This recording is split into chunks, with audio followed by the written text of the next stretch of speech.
सदाम बाबा अॼु असां सबक़ पढ़ियोसीं। सबक़ 22 क़ाइदे अवाम ज़ुल्फ़कार अली भुट्टो, जंहिंजा तव्हां जवाब ॿुधाईंदव। सवाल नंबर पहिरियों आहे, ज़ुल्फ़कार अली भुट्टो किथे पैदा थियो?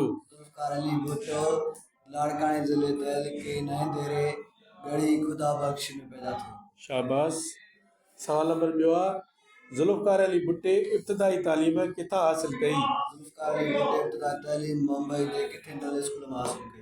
शाबाश। सवाल नंबर टियों ॿुधायो बाबा, ज़ुल्फ़कार अली भुट्टो कहिड़े सन में मुल्क जो सदर बणियो? ज़ुल्फ़कार अली भुट्टो सन 1971 ईस्वी में मुल्क जो सदर बणियो। शाबाश। सवाल नंबर चौथों ॿुधायो बाबा, सदर शहादत कहिड़ी तारीख़ ते थी?